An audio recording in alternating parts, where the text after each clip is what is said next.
Listo. Bueno, pues de nuevo bienvenidos a esta sesión del Seminario de Epistemología Contemporánea.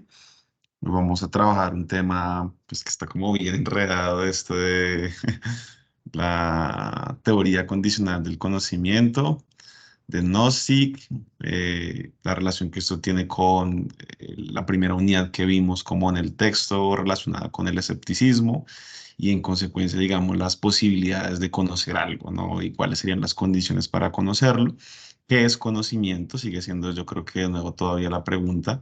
¿Y qué es lo que hace posible que haya un conocimiento verdadero sobre algo, ¿no?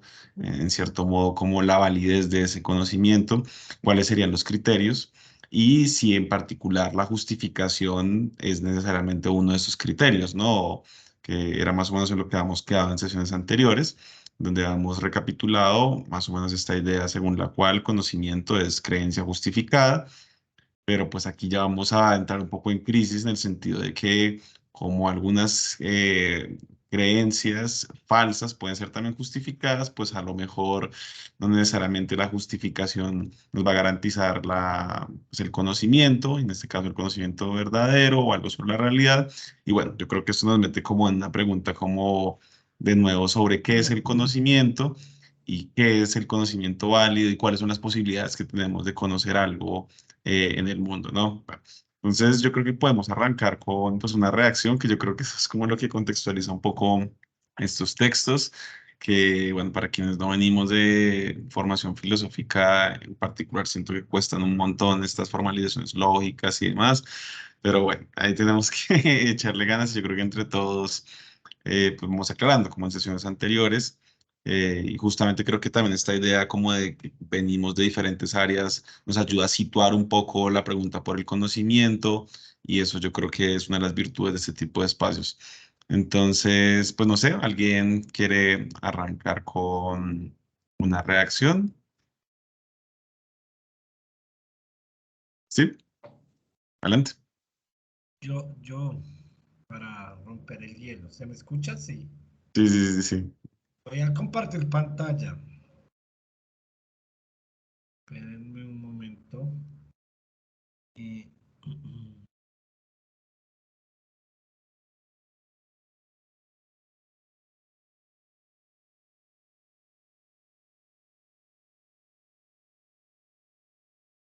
¿Se ve la pantalla? Sí. Está como cargando. Ah, bueno. Sí, sí, ya. En un momento. Ahorita Bueno, sí, súper. ya se ve, sí. Sí, sí, sí, sí, Bueno, perfecto. voy como siempre a leer y ahí voy como comentando. Es una hojita breve.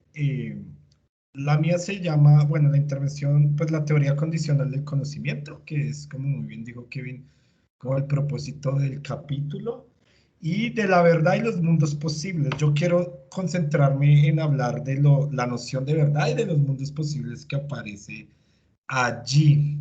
Entonces, empezó a leer el capítulo de Danzig reconstruye la teoría condicional del conocimiento de Nozick, que es un filósofo contemporáneo, pues anglosajón, creo que estuvo en la Universidad de Oxford y demás.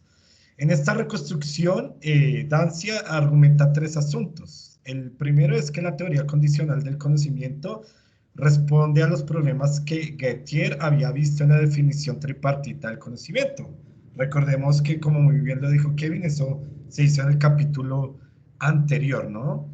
La segunda es que la teoría condicional de conocimiento pone como criterio fuerte la verdad, sea lo que sea que esto se pueda significar. O sea, todavía ahí en ese capítulo yo siento, y no sé si más adelante se avanza en una definición de la verdad, ¿no? Igual más o menos yo hago unas reflexiones sobre eso ahorita más adelante. Y lo tercero es que la teoría condicional del conocimiento no refuta cabalmente el escepticismo porque no es capaz de contrarrestar tanto el principio de cierre como el principio de error de tal postura filosófica. Yo creo que, bueno, sigo leyendo. En este marco y dejando de lado un poco lo de las formalizaciones lógicas, quisiera rescatar dos asuntos de este capítulo. Por un lado, la noción de verdad, como ya lo dije, por otro lado, la metodología lógica de los mundos posibles. ¿No? Entonces, complementando un poco a Kevin, y antes de empezar con lo de la noción de verdad, el propósito de Dancy es, tenemos un enemigo que es el escepticismo, ¿no? Ya Christian, que creo que en esta sesión está, pero en sesiones pasadas él decía que es como el enemigo, como relativismo, ¿no? Que muchas veces tenemos, o lo que se llama la época de la posverdad, que también es muy famoso, ¿no? Entonces hay un enemigo que amenaza el conocimiento, ¿no? Es el escepticismo. Hay teorías que lo han intentado contrarrestar. En primer lugar está la tripartita, ya vimos que falla porque, como muy bien lo decía Kevin, yo puedo tener creencias falsas justificadas, entonces debo buscar más criterios y entonces se erige esta teoría condicional que según Dancy tampoco puede refutar el escepticismo y que él va a avanzar en su respuesta en el capítulo 10. Digamos que ciñéndonos al texto, esto es como la ruta que él quiere hacer muy específicamente, ¿no? Si quiero ser como muy escolar. Ahora, dejando de lado lo escolar, como muy claro lo expuse, a mí me interesa aquí el asunto de la verdad y la metodología de los mundos posibles. En primer lugar, y ahí cito, siguiendo la escolaridad, Dancy afirma que la teoría, o sea, la teoría condicional del conocimiento, así constituida, es un intento de articular la intuición de que, para que una creencia sea conocimiento, debe ser particularmente sensible a la verdad de la proposición creída. Por expresarlo en términos del propio Nozick, debe seguir el rastro a la verdad, en el sentido de que si la proposición fuera verdadera en circunstancias diferentes, todavía sería creída y si no fuera verdadera, no lo sería. Entonces el criterio que agrega Nozick es un condicional de que si la creencia es falsa, no la creería, o dicho en otras palabras, es que si en todas las circunstancias que sea la verdadera, la debo creer, y si no es verdadera, no lo sería. Eso es un cuarto, si se quiere, requisito frente a la noción tripartita del conocimiento que había expuesto. Entonces yo lo digo, para mí el plus de la teoría condicional del conocimiento es que mete ya la noción de verdad. No, antes como que no había aparecido, ¿no? No solo basta la justificación para que una creencia sea conocimiento, sino que esta también debe ser verdad o verdadera. Hay que recordar, como ya muy bien lo he dicho, que pueden existir proposiciones que están justificadas, pero que son falsas. Recuerden el ejemplo que pone Dancy del tipo que está viendo la grabación de un partido de béisbol. Obviamente tiene toda la justificación, el único problema es que ese partido era del año pasado y no de este año. Por lo tanto, la teoría condicional agrega la clausura condicional y por eso se llama teoría condicional de si P no fuera verdadera, entonces A no creería que P. Esa es como el núcleo de la teoría. Entonces, esta teoría a mí me conlleva otra pregunta y es qué es la verdad, ¿no? Y en filosofía existe toda un área también como su rama de la epistemología, que son las teorías de la verdad. Nexo Goldman, que ya fue un autor que nombró el profesor que estudia música, es el profesor Sebastián, perdóname que a veces se me olvida el nombre, que nombró el profesor Sebastián, él también en un libro que se llama como La balsa de Medusa, ¿no? Con base en una pintura, hay un capítulo dedicado a las teorías de la verdad. Y él encuentra al menos tres concepciones de verdad. La primera es la verdad como adecuación, o como la llamaban los medievales, la verdad como adecuacho. ¿Eso qué quiere decir? Que mis proposiciones describen los hechos en el mundo, muy parecido a la teoría causal, ¿no? Si yo veo que el forro del celular es rojo con gris, entonces mi proposición de el forro del celular es rojo con gris es verdadera. Es como una síntesis muy brusca de esa teoría, ¿no? También existe la verdad como coherencia, entonces no vamos a medir la verdad por su ajuste a los hechos, sino por las conexiones que tienen con otras proposiciones y las inferencias que me permite hacer. Eso se llama la verdad como coherencia o también más adelante eso se ve en teorías de justificación como el coherentismo. Y yo creo que vamos a ir yendo hacia allá en los próximos capítulos. También está la verdad como utilidad, que son los pragmatistas. Entonces, algo es verdad si puede predecir algo o si soluciona problemas, ¿no? Que es una verdad que sea de una teoría, una noción de verdad que se ha defendido en lo que se llama el pragmatismo, ¿no?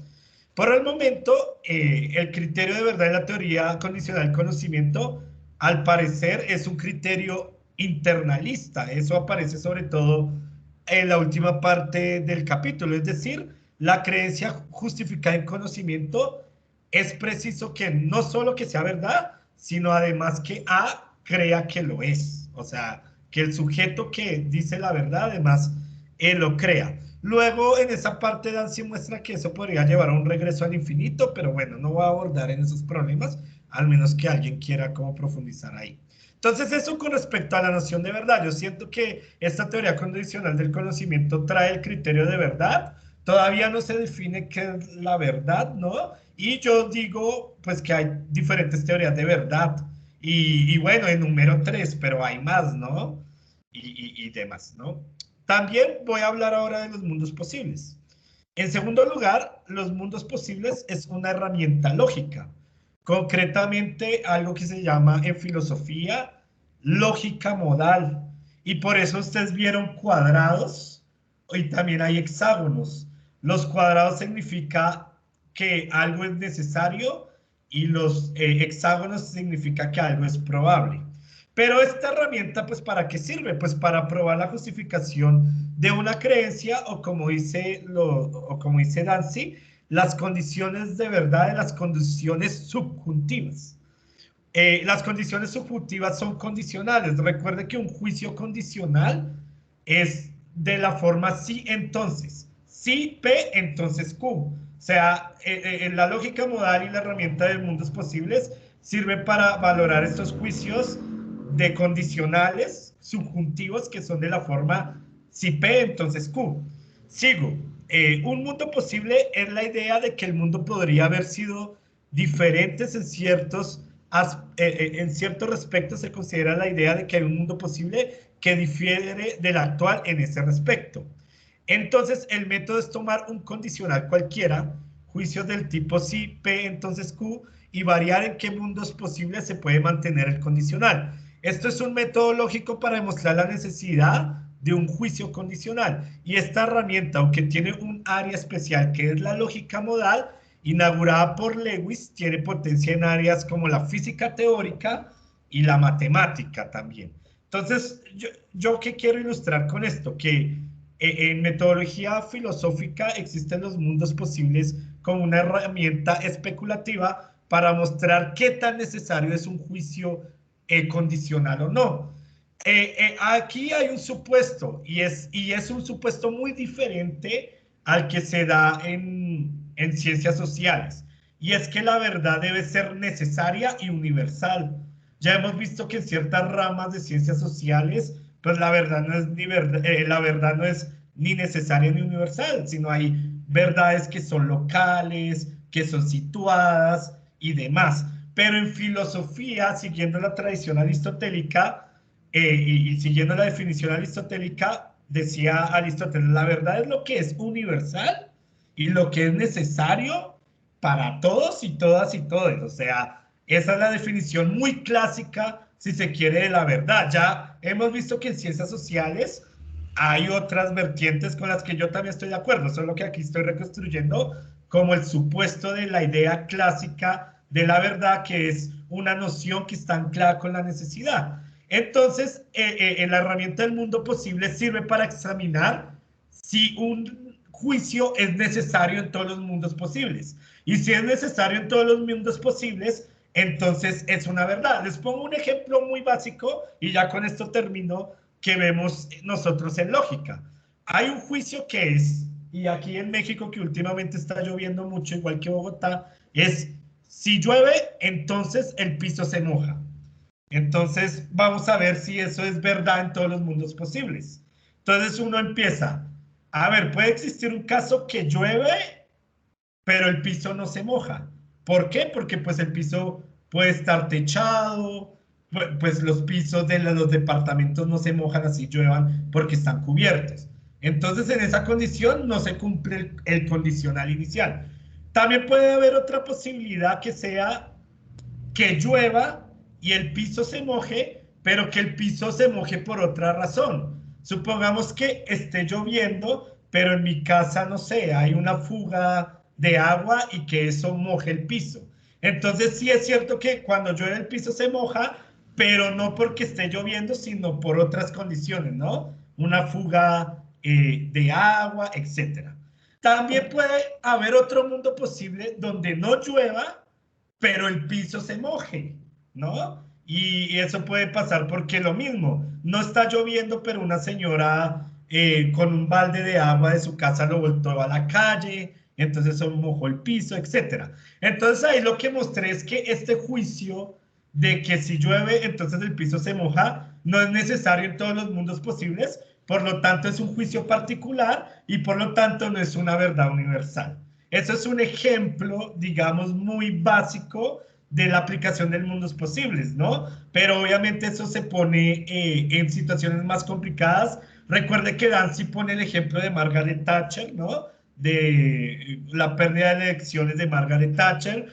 Y en física y en matemáticas se utiliza mucho. Y eso les va a sonar a multiversos. O sea, supongamos un universo donde no haya gravedad, supongamos un universo donde la masa de tal cuerpo sea tal, y eso ayuda a encontrar ciertas verdades que sostenemos o ciertas falsedades que sostenemos en este mundo. Entonces, yo creo, y ya con esto termino, para mí la herramienta de los mundos posibles, cuando la gente pregunta, ¿y cuál es el método que utilizan los filósofos?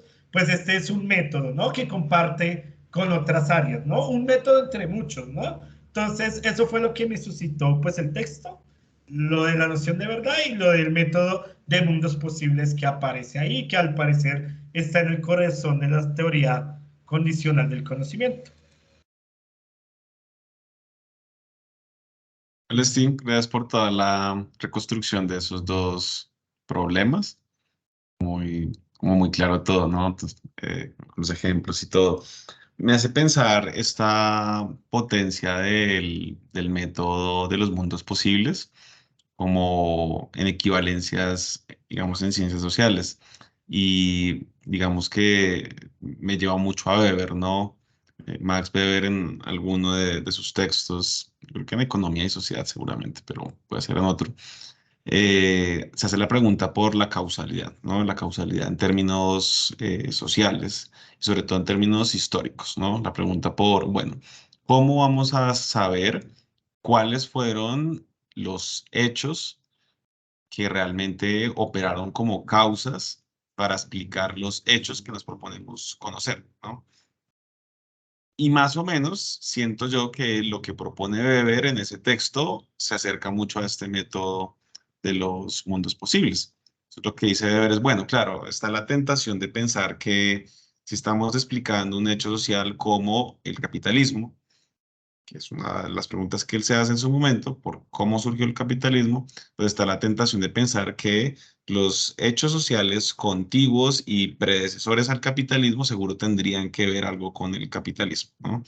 Entonces, la pregunta es, ¿cómo hago yo para discriminar entre esos hechos contiguos y predecesores? ¿Cuáles son los que realmente guardan una relación causal y cuáles no? Porque está la tentación de creer que a lo mejor todo es causa de todo y Weber sospecha y yo me suscribo a esa sospecha de que no necesariamente es así. Entonces viene la pregunta de, bueno, entonces, ¿qué es lo que realmente tiene un efecto causal o una relación causal con los hechos que nos proponemos conocer? Y el método que propone Weber es una suerte como de predicciones contrafácticas, que es algo que también luego Eric Hobsbawm, por otro lado, en tanto historiador, marxista británico, se va a hacer una pregunta similar y nos va a llevar más o menos a lo mismo. Entonces, claro, las predicciones contrafácticas es más o menos pensar como, bueno, ¿qué hubiera pasado si? Y empezar de toda esa familia de hechos pasados y contiguos que tenemos al capitalismo, por ejemplo, como el colonialismo europeo del siglo XVI y la acumulación originaria de capital, como la esclavitud, como la ética protestante, como, bueno, en fin, otros. Entonces, ¿qué pasa si en ese mismo contexto, quitamos la ética protestante. ¿Será que el capitalismo habría sido tal y como fue y como es ahora si le quitamos la ética protestante? Si no hubiera existido el colonialismo, ¿será que el capitalismo hubiera tenido lugar en los países que tuvo lugar y de la forma en la que tuvo lugar? Entonces, claro, como que a lo que nos invitan este par de pensadores sociales desde una perspectiva histórica es a tratar de discriminar ciertas causas que podrían estar ahí, pero con el proceso como contrario, ¿no? Quitar una por una, digamos, como jugando a estos mundos posibles, en mundos posibles donde no hubo ética protestante en Europa. ¿Será que habría habido capitalismo en Inglaterra, que era un país protestante, y luego en Estados Unidos?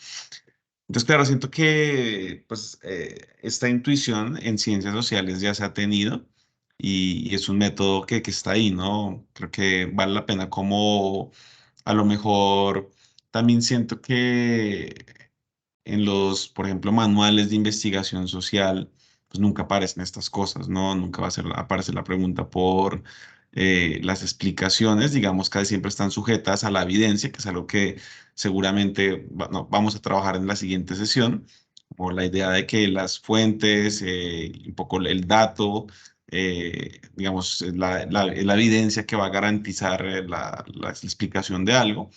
Pero entonces este método tiene la sospecha de que no necesariamente, ¿no? Yo creo que vale la pena como extrapolar la potencia que tiene este método de los mundos posibles para otras formas de investigación sobre la realidad. En este caso, yo interesado en la investigación social. Creo que habría muchas potencias, no solamente sacarlo de la historia, sino a lo mejor pensarlo en sociología, en antropología, estudios de género, etcétera. No sé si tienen un comentario sobre esta reacción o... Sí. ¿Se me escucha, Kevin? Sí, sí, sí, bien. Me parece súper adecuada la relación que hace con el método de Max Weber.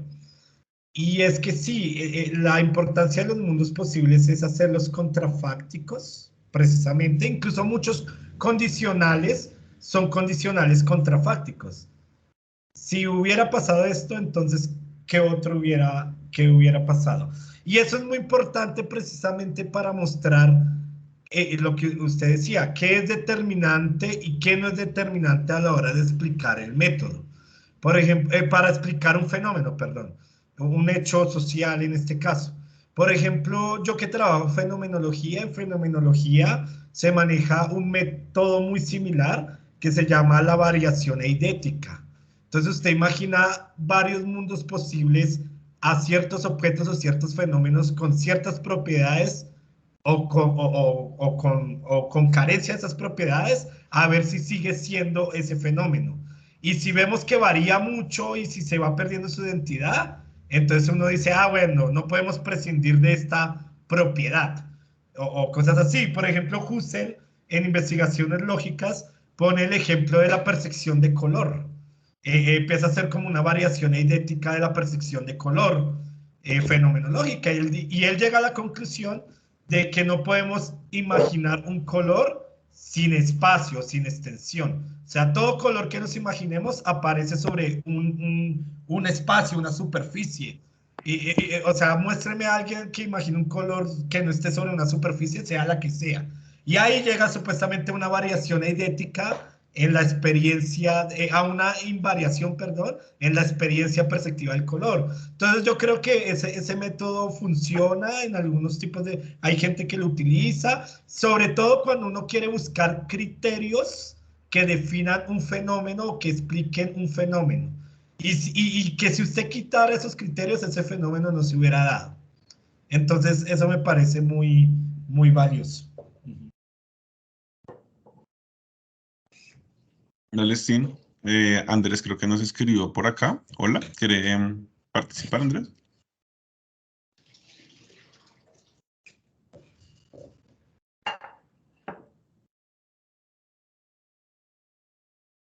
Bueno, mientras Andrés eh, nos contesta, no sé si Sebastián, adelante.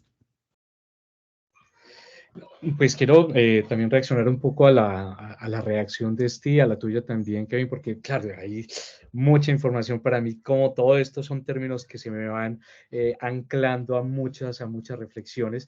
Lo primero que me llama mucho la atención de Steve, que me parece interesantísimo, sí, es como esa conexión que yo también estaba pensando, lo de los mundos, precisamente esos mundos posibles con la creación de mundos de Goodman, que de alguna forma ahorita en la reacción escrita lo dejo como un planteamiento antes de abordarlo, pero me llama mucho la atención es, sí, la idea de cómo yo puedo empezar a suponer, a utilizar, digamos, una serie de condicionantes para buscar un juicio que me lleve a una verdad.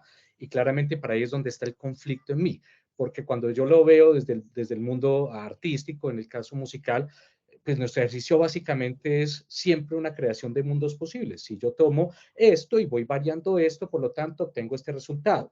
Claro, no existe una persecución de una única verdad, es decir, no utilizo yo una inducción probabilística para determinar con todas estas condicionantes, con todos estos cambios, por ende voy a lograr un resultado de verdad, por ejemplo, la belleza como la verdad en la modernidad.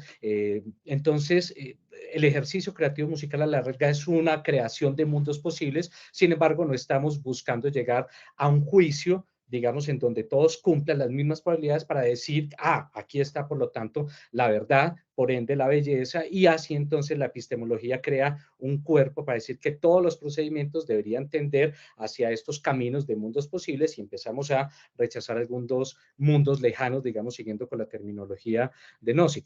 Pero claro, desde el punto de vista de la filosofía o de la física o de la matemática, pues lo que sí se usa, como yo lo entiendo desde el texto de Dancy abordando a Nozick, es como un ejercicio de probabilidad, en donde más haya, por lo tanto, ahí yo puedo emitir ese juicio. Quizás desde el punto de vista de las ciencias sociales, pues como en el arte, y aquí de pronto puede estar cometiendo un exabrupto diciendo una barbaridad, pues no importa tanto esa verdad universal, sino esas verdades situadas, localizadas y que aplica claramente en el mundo de la cultura. Pero como método, de todas formas, a mí me parece muy atractivo, tanto para esa persecución de una validez de un conocimiento en un área específica donde se persiga una verdad, digamos, en ese supuesto de una verdad universal objetiva, al tiempo que también sirve para un método de búsqueda de nuevas verdades, no como un ejercicio de descubrimiento, sino como un ejercicio más heurístico, más de creación en sí mismo. Entonces, pues como lo expusieron los dos como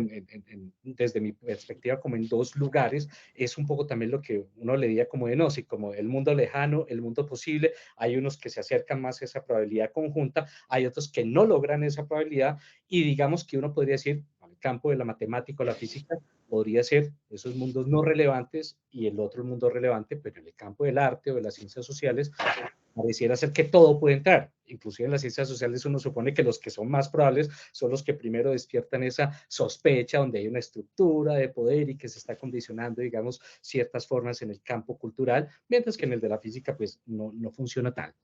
Entonces, pues sí quería como anotar eso y pues sí me gustaría si Kevin me da aquí la luz verde para compartir también la reacción. Sí, de una, de una.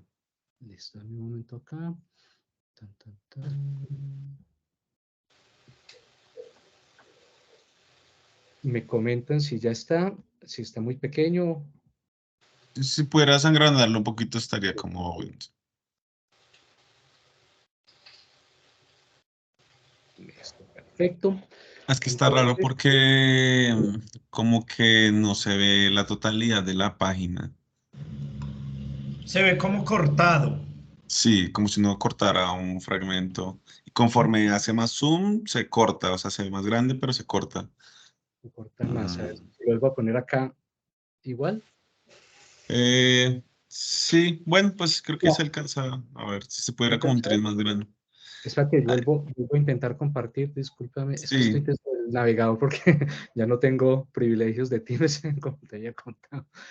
Entonces vamos a ver acá. Vamos a ver si aquí de pronto. ¿Igual? Sí, parece que mejor, sí. ya se A ve ver, bien. Bueno, ¿Lo puedo agrandar un poquito más? listo. Pero ahí ya creo que sí se va a dejar ver. Sí, ¿Ahí Sí, ya mejor? sí, sí, sí. sí, ya se Listo. ve. Sí, ahí se Bueno, ve. Posibilidades del conocimiento proposicional. La teoría condicional del conocimiento de Robert Nozick tiene un gran atractivo porque, con la propuesta de sus condicionales subjuntivos, logra blindar las condiciones del conocimiento proposicional frente a los contraejemplos de Gettier y uno de los argumentos del escepticismo. Digamos que aquí hago un paréntesis, claro, Stilo mencionaba como que tampoco logra lo del principio de cierre. A mí pues sí me dio como la impresión durante el escrito que sí logra de alguna forma como blindarse ante esto. De pronto al final abordaremos ese punto.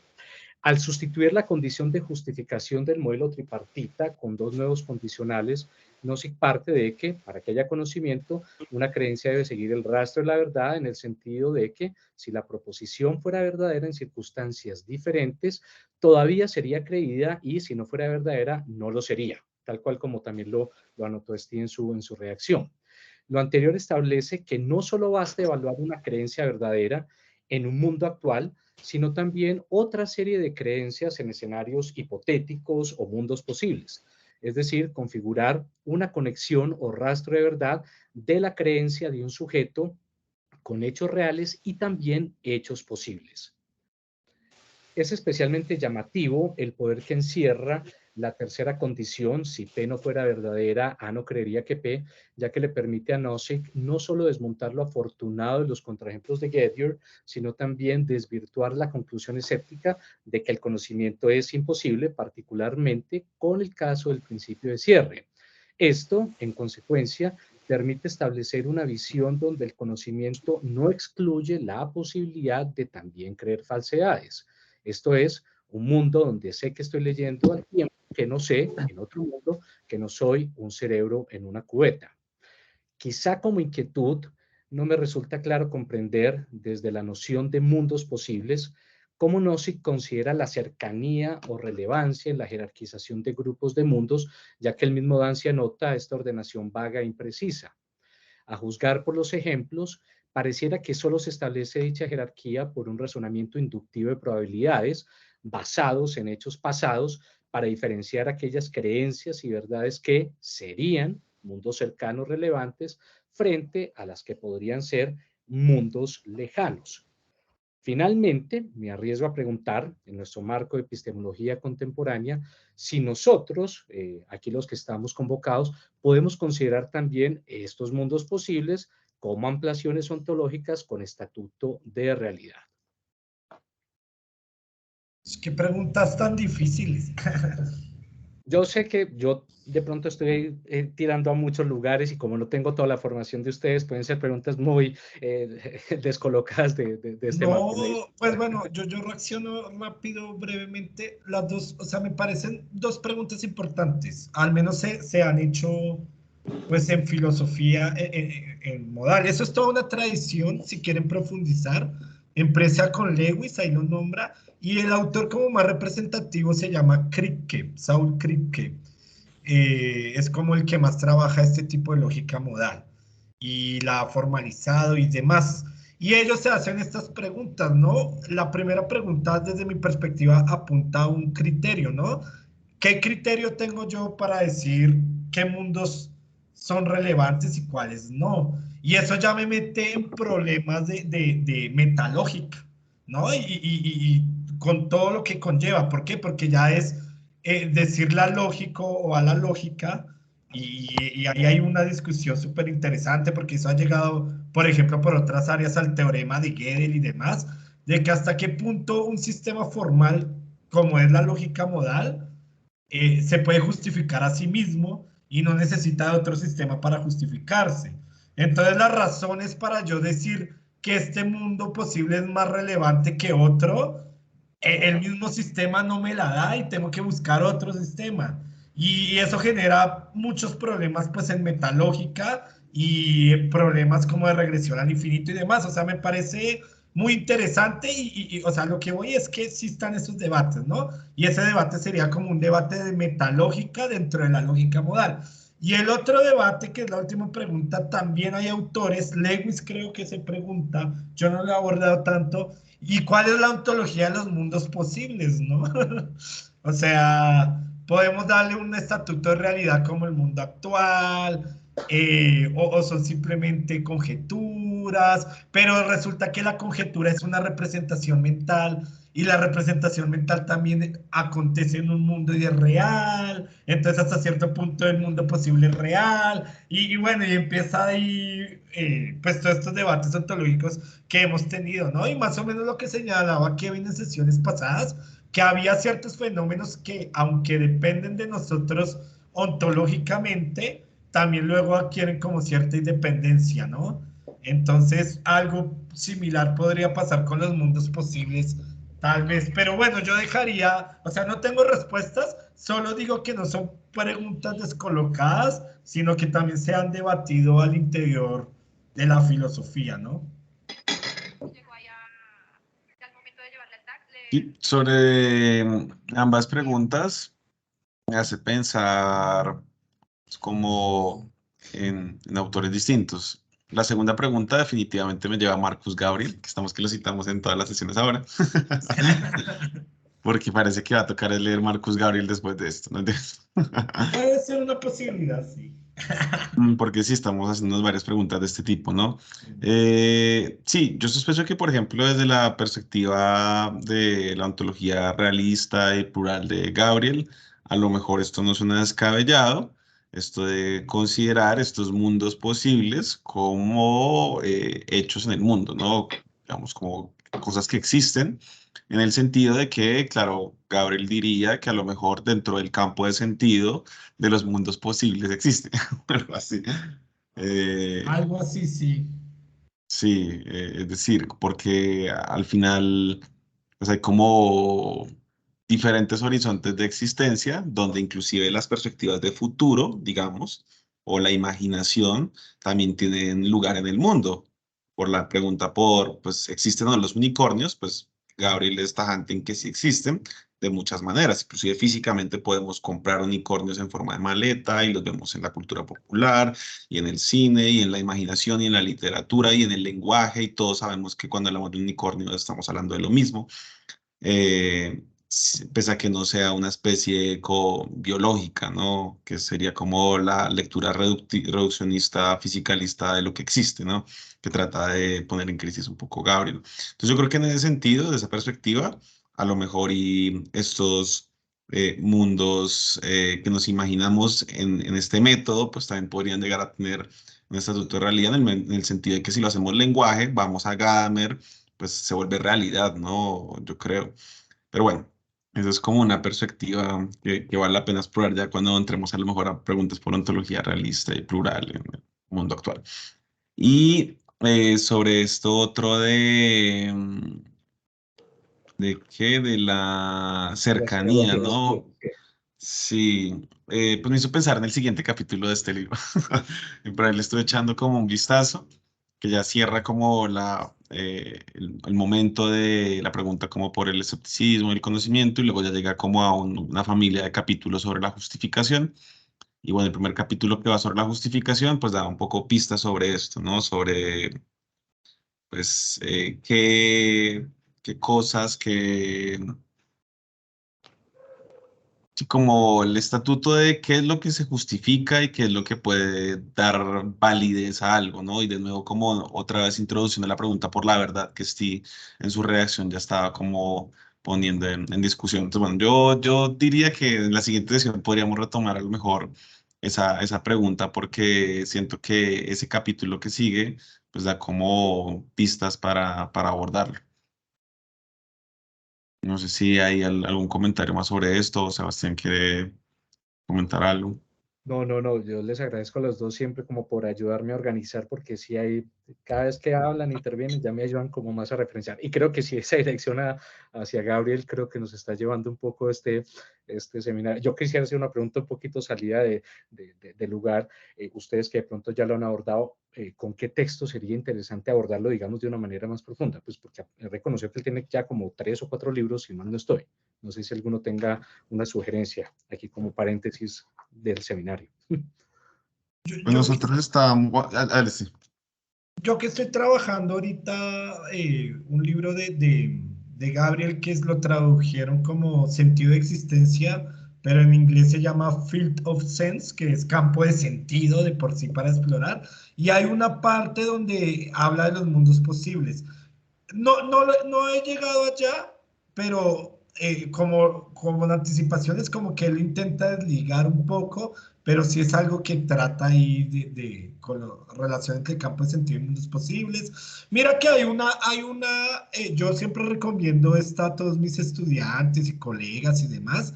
Hay una enciclopedia que se llama la Stanford Encyclopedia of Philosophy o Philosophy, Enciclopedia de Stanford de Filosofía. Ahí tú puedes poner possible World porque toca todo en inglés y te da todo o sea, te hace un estado del arte ya, o sea, es una enciclopedia que te hace el estado del arte de todos los problemas que hay en filosofía. Y ahí pues puedes profundizar en Lewis, Kripke y demás, que es todo un combo que trabaja toda esta área de lógica de mundos posibles, se llama así. Incluso hay todo un lenguaje formal. Incluso en el capítulo Dancy lo utilizó, si vio que en ciertas formalizaciones él utilizaba un cuadrado, eso es un marcador de la lógica posible. Significa si es el caso, como lo dice Dancy, o si es necesario que, también significa. Y también hay un marcador para posible, que es un hexágono. Entonces, todo eso lo puedes ver allí. Gracias, Steve. Vale, pues yo recomendaría el mismo porque lo estábamos de hecho leyendo con este. Que de por sí puede ser un candidato para las próximas sesiones. Sí. Estuve de hecho hoy revisando un apartado de la segunda parte del libro del que estamos hablando de sentido de existencia que se dedica con la posición epistemológica de Gabriel. Estuve echándole ojo y creo que valdría la pena retomarlo porque pues reconstruye el problema del escepticismo y bueno, este man ya coloca como su posición como de epistemología plural. No lo leí todo, pero yo creo que valdría la pena luego mirar, pero ahí vamos bien. Pues bueno, si les parece, yo leo mi reacción. Sí, claro. Voy a partir.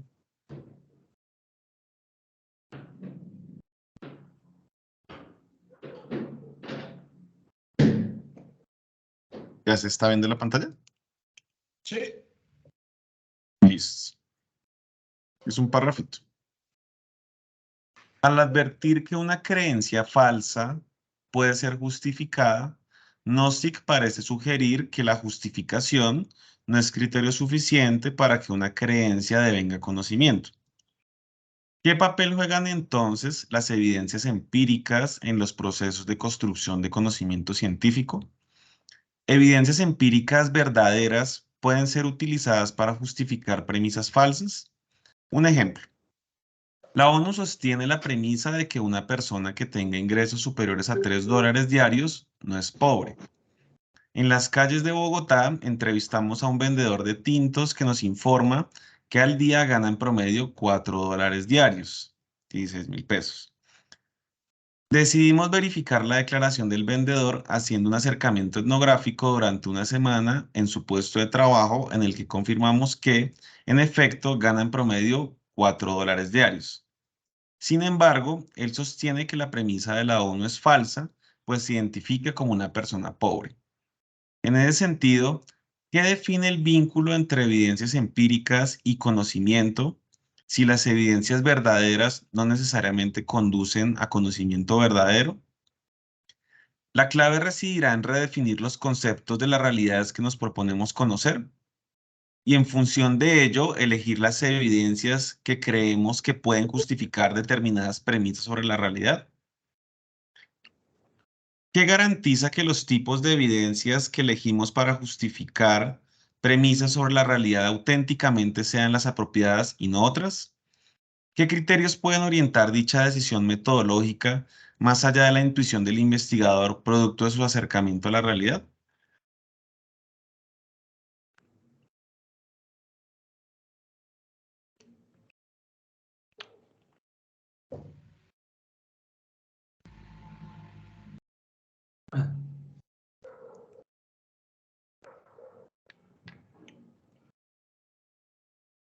Excelente.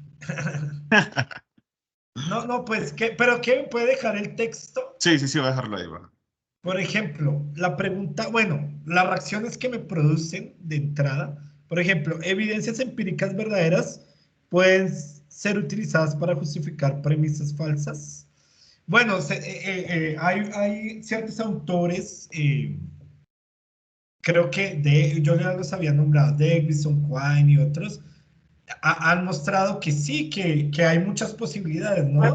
Que yo puedo tener una teoría, ¿no?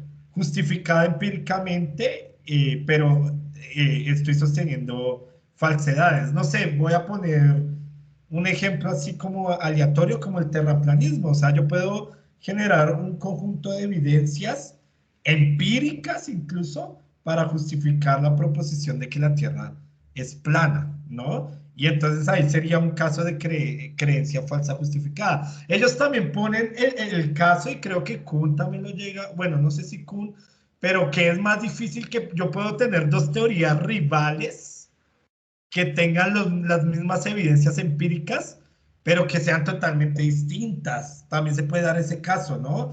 Teorías que apelan a los mismos hechos, pero llegan a conclusiones totalmente distintas. Eso también es otro caso que requiere análisis, y también es difícil, ¿no? Ahí qué está pasando, etcétera. Y Kevin utiliza la expresión de evidencias empíricas verdaderas. Bueno, en filosofía clásica, al menos, hasta filosofía medieval, y tiene rezagos todavía en filosofía contemporánea y actual, es que al menos se dice que los hechos no son verdaderos o falsos, sino que los hechos se dan, y lo que son verdaderos o falsos son las proposiciones que hacemos sobre los hechos, porque la verdad o la falsedad es una propiedad lógica de proposiciones y no una propiedad de hechos. Entonces, a veces para ciertas escuelas decir evidencias empíricas verdaderas es, bueno, ¿cómo me muestra usted que un hecho es verdadero cuando lo que es verdadero o falso es la proposición, ¿no? El hecho está. Es lo que se evalúa, es la teoría, no los hechos. Bueno, de pronto, y creo que Gabriel también en un punto habla de eso, y bueno, y analiza como eso. Yo creo que también, yendo al capítulo de la justificación, ahí vamos a encontrar respuestas. Y yo creo que las respuestas a muchas preguntas que se hace Kevin depende también qué teoría de la justificación tenemos detrás. Si es una teoría que le dé más peso a los hechos, o sea, que sea una teoría acorde a los hechos, ¿no? Pero ya sabemos que el que sostiene esa teoría tiene el reto de mostrar qué pasa en esos casos donde hay teorías falsas que se apelan a ciertos hechos, o cuando hay teorías rivales con los mismos hechos. O sea, ahí hay ese reto, pero también está el que dice los hechos en realidad no son tan decisivos, sino más bien son las conexiones inferenciales. Entonces también depende de la teoría de justificación que uno tenga, la respuesta que uno le dará pues a esas preguntas. Es lo que es como mis reacciones iniciales. Pero está muy bueno, y poner ese ejemplo de lo que dice la ONU y lo que dice la persona que entrevistó, me parece un ejemplo como maravilloso que ilustra muy bien el problema, ¿no? Ahora, el problema de uno llevar al extremo esa postura es que uno va a caer en un correlacionismo, ¿no? En que en realidad, pues uno tiene modelos teóricos y uno selecciona los hechos que le sirven para esos modelos teóricos, y uno le va quitando peso a la realidad. Y si uno le va quitando peso a la realidad y a los hechos, pues se aleja de un realismo, ¿no? Que es lo que, por ejemplo, Gabriel denuncia, ¿no? Si en el fondo son las teorías las que escogen qué hechos valen y qué hechos no, pues entonces la realidad no está importando y se vuelve a perder. Entonces ahí se vuelve otra vez a caer en el debate bueno, hasta qué punto estamos construyendo los hechos, hasta qué punto la realidad sí lo está justificando. Entonces yo veo que una y otra vez se vuelve a ese problema, ¿no? Sí, yo creo que justo echando ojo al siguiente capítulo sobre estas teorías de la justificación, ahí yo creo que hay varios elementos para retomar esa discusión, ¿no? Si a lo mejor la clave está en los sentidos, en lo que vemos, que a lo mejor es una sospecha un poco de lo que sugiere el método científico, o cuáles son otros criterios para validar algo y determinar si realmente es o no de esta manera o de otra. No sé, Sebastián, si tiene algún comentario, Jorge, Darwin. Sí, no, yo creo también un poco porque también me puse a leer el otro capítulo, creo que todos ya estamos haciéndonos spoilers de las próximas sesiones, y hablan precisamente de eso, de la idea del error ya inducido, digamos, por el lenguaje, por la enunciación o por la proposición frente a un hecho, hacia lo que uno considera el fenómeno, pero cómo puede caer quizás en el error precisamente de la proposición misma. Y cuando tú, Kevin, lo planteas así como la premisa falsa, claro, ahí es donde, de todas formas, desde las ciencias sociales y especialmente desde el análisis de discurso, pues uno siempre va a tener como esa sospecha de la hermenéutica o la hermenéutica de la sospecha de siempre estar vigilando constantemente cuando, pues, en el caso particular que pones, una organización de este tipo hace una proposición o hace una enunciación, porque también habría que ver cómo es lo que se está planteando. Es una observación, pero nosotros siempre, digamos, ya aquí me voy a otro plano, en el caso de una persona que ve eso, que lo lee, pues automáticamente empieza a ir construyendo una noción de verdad, obviamente sin una justificación, es decir, va generando una creencia a partir de que desde el punto de vista económico, y eso pues está en todos los textos, o sea, esto no es una cuestión solamente de la ONU, desde la economía, digamos, de los textos de Mancube siempre ponen la pobreza, digamos, extrema, es una persona que puede ir con menos de $1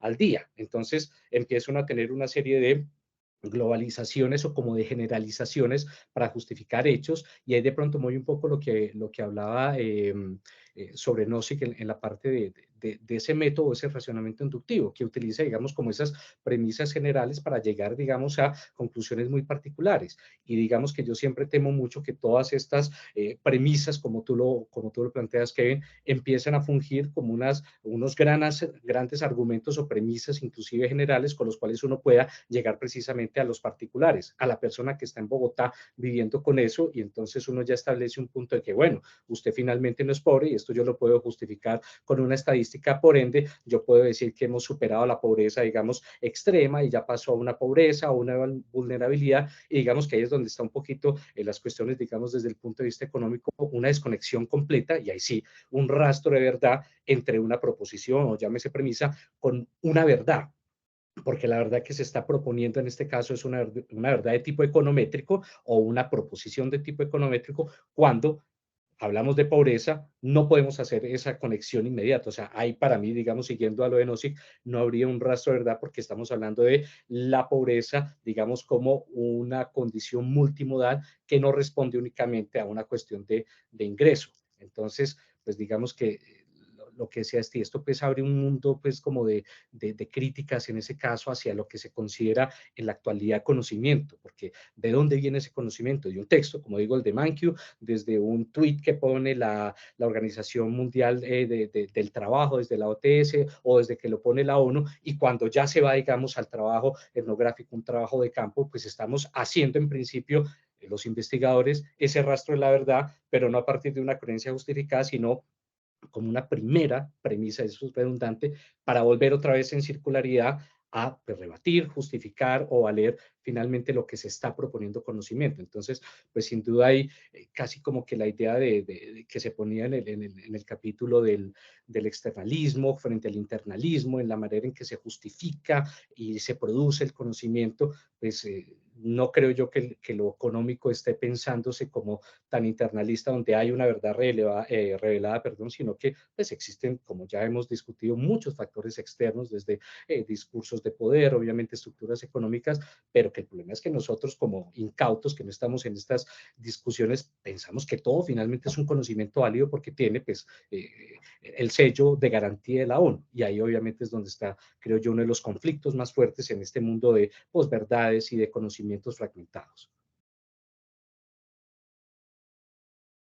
A mí me lleva todo lo que dice Sebastián a volver a la pregunta por la relación saber-poder, ¿no? Yo creo que claramente en este libro no es como algo central por ahora y quizás nunca, ya veremos, pero creo que es un punto clave, ¿no? Ese tipo de ejemplos concretos sobre, por ejemplo, cómo se construye conocimiento en una ciencia sobre la sociedad, en este caso la economía, que en el mundo capitalista a lo mejor la ciencia que orienta la mayoría de las decisiones políticas, pues inevitablemente hace pensar en, bueno, cuáles son los criterios de ese conocimiento y hasta qué punto ese conocimiento realmente nos conduce a verdades, o más bien nos conduce a un contexto de posverdad que es subsidiario de posiciones políticas muy concretas, ¿no?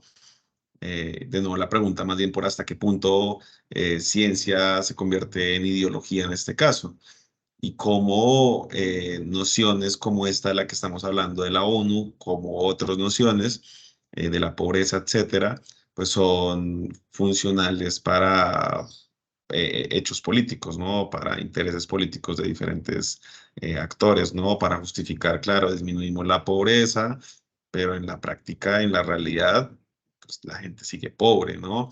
Entonces, sí, creo que inevitablemente esto nos lleva otra vez a considerar esa variable del poder como algo importante y volver a pensar cómo, si es importante otra vez volver a reivindicar la idea de la verdad en términos políticos, ¿no? Porque una posición relativista podría decirnos, pues, ¿para qué necesitamos la verdad? En ciencias sociales lo que hay es verdades y el relativismo, pues, es la opción. Pero luego en términos políticos, una situación en la que una acción política, como por ejemplo una política económica, se basa en algo que no es verdad, como esta forma de medir la pobreza, pues nos lleva a la idea de que a lo mejor sí necesitamos volver a que hay unos mínimos de verdad que deberíamos perseguir y que la ciencia o los campos de estudio, la academia, como sea que le llamemos, debería ayudarnos de alguna manera a acercarnos a esas verdades, ¿sí? Situadas, concretas en este caso, y que esa es una condición para hacer acciones políticas también legítimas en el mundo social, ¿no? Creo que es algo que habría que considerar también en ese sentido. Incluso en términos políticos, la necesidad de volver a la verdad, que a lo mejor puede ser un poco costosa para las tradiciones Foucaultianas, que más bien renuncian a la verdad por ver la política como está inmersa, pero a lo mejor también en términos políticos necesitaríamos volver otra vez a la pregunta por la verdad. Steve. Complementando un poco con lo que dice Kevin, yo tuve un profesor en la pedagógica que se llama Camilo Ordóñez, creo que Kevin lo conoce, y él se dedicaba a dar filosofía del lenguaje, la mente, lógica, y con él veíamos pues todas estas posturas muy clásicas y con él pues aún más clásicas como las que se dio en el positivismo lógico, que ellos sí son cientificistas, reduccionistas, y que armaron lo que se llama en filosofía el Círculo de Viena, pero ellos están en época entre guerras. Muchos de ese círculo fueron asesinados pues por nazis, muchos tuvieron que irse a Estados Unidos porque eran judíos y demás. Y me contaba, no lo puedo constatar en una fuente, pero me contaba el profesor Ordóñez que el positivismo lógico era una reacción contra la dictadura de Hitler. O sea, cuando el dictador crea hechos, ¿no? Perjudiciales o parte de ciertas falsedades para ciertos intereses políticos, ¿no? Como, no sé, los judíos son una raza inferior o algo así, y que supuestamente tiene soporte biológico y antropométrico, algo así, pues era necesario comprometerse con verdades, o sea, lo que ellos tenían esa postura. Claro, obviamente el camino que ellos buscaron fue pues muy adecuado a su tiempo, ¿no? La física de su tiempo, las ciencias naturales de su tiempo, ¿no? Pero era como la misma pretensión, ¿no? Que ellos tenían. Y el nuevo realismo, bueno, y ahorita hay una obra en filosofía que se llama Nuevo Realismo, o que está Gabriel, o el realismo especulativo, y también tiene esa sensación, ¿no? Ante estos regímenes, incluso el que más denuncia eso es Mauricio Ferraris, en un libro que se llama El Manifiesto del Nuevo Realismo. Él dice, pues con estos efectos, por ejemplo, de estas dictaduras o de estas políticas o de estos políticos que generan hechos que están basados en falsedades o en verdades muy cuestionables, por decirlo así, aunque pueda ser una contradicción decir verdad cuestionable, no sé, pues hay que volver a tener un mínimo de realidad, hay que buscar ese mínimo de realidad, obviamente sin caer otra vez a ese realismo ingenuo o demás que de pronto se mantuvo pues en épocas anteriores a la filosofía. Eso a mí me parece muy interesante como beta política que puede de pronto estar por debajo de una exigencia realista o de unos mínimos de realidad, ¿no? Que además contrarresta el argumento de personas que dicen es que si tú buscas una realidad o mínimos reales, estás totalizando y es una actitud totalitaria. Pero no sé, yo lo veo más desde el otro lado, que tener mínimos de realidad me ayuda más bien a contrarrestar actitudes pues totalitarias. Bueno, es como la postura que yo tengo, ¿no? Exacto, sí, es que yo creo que hay como una gran potencia en estos mínimos de realidad, en volver un poco a buscar ciertas verdades, una potencia liberadora que a lo mejor ciertas tradiciones, por lo menos en ciencias sociales, del relativismo y luego que condujeron al posmodernismo, claramente restan, ¿no? Y ponen en crisis y yo creo que, pues sí, estas nuevas corrientes como de nuevos materialismos, nuevos realismos, van un poco como en esa vía, ¿no? También en términos políticos, incluso yo creo que es como muy potente en términos éticos. Pues sí, pienso recientemente en otro grupo de estudio, estoy sobre poshumanismo, leyendo a Rosy Braidotti, que es una filósofa contemporánea, lo mismo, ellos están como tratando de hacer búsquedas en nuevos materialismos, lo llaman ellos, que es más o menos algo parecido a lo que estamos hablando acá con nuevo realismo, pistas para nuevas acciones éticas en un mundo poshumano, no reductible al humano, ¿no? Entonces creo que también hace parte de cierto clima epistémico actual que estamos viviendo y que cada nada seguimos como entrando aquí en el seminario hacia allá. Yo creo que también es interesante pues las discusiones que van saliendo en torno a eso. Pero bueno, yo no sé si tiene algún comentario final para ir terminando o ya vamos cerrando eso. No, yo por el momento estoy bien. Bueno, pues No, agradecerles de nuevo el tiempo, la perseverancia en el leer en el texto, que no es nada fácil, tener paciencia con, es un ladrillito, pero bueno, ahí vamos echándole ganas y esos espacios me hacen pensar que igual términos pedagógicos, cualquier texto es comprensible colectivamente, con ejemplos concretos, situados. Entonces, que bien, sí. Incluso como moción metodológica, digamos que la parte que sigue es de justificación, como dice Kevin y como dice el profesor Sebastián, pues yo creo que es fundamental revisarla. Ya después veo que siguen como cosas de más a la percepción, que yo creo que, bueno, desde mi perspectiva, es más hacia la filosofía de la mente y cosas así, ¿no? Porque también está lo de las otras mentes y demás. Entonces también, no sé, podríamos en aras a buscar algo más contemporáneo, porque pues ya este libro tiene sus años, como que dejarlo, leerlo de la justificación. Creo que hay otro capítulo sobre la verdad, leer sobre eso de la verdad y ya de pronto buscar, no sé, ya salió pues de pronto Gabriel. Yo también me he sentido muy atraído. Podemos hacer incluso un formulario de votación a ver qué texto nos parece más. A mí también me parece, me atrae mucho Bruno Latour, por ejemplo, este libro de la vida en el laboratorio. O sea, lo revisé fragmentos, pero me da muchas ganas de revisarlo nuevamente, porque siento que en estos nuevos materialismos también ha tenido mucha influencia y lo nombran mucho, y es sociólogo, antropólogo, bueno, ahí como ustedes quieran, ¿no? Sí, yo creo que ese es un camino que parece que pronto vamos a recorrer. Ujú. Parece una gran idea. Listo, Pues bueno, yo les mando un excelente. abrazo, nos vemos el próximo lunes. listo. Ahí sí yo creo que Chao. es dentro de 15, ¿no? Porque el lunes es festivo nuevamente. Ah, bueno, entonces dentro de 15 días, pues. Uy, en Es, Colombia sí hay festivos, ¿no? es la ventaja de acá, la fiesta de Claro. la calle, el carnaval, sí. Ah, bueno. Hablamos. Bueno, Bueno, Chao. chao, chao, gracias. felicidades, abrazo.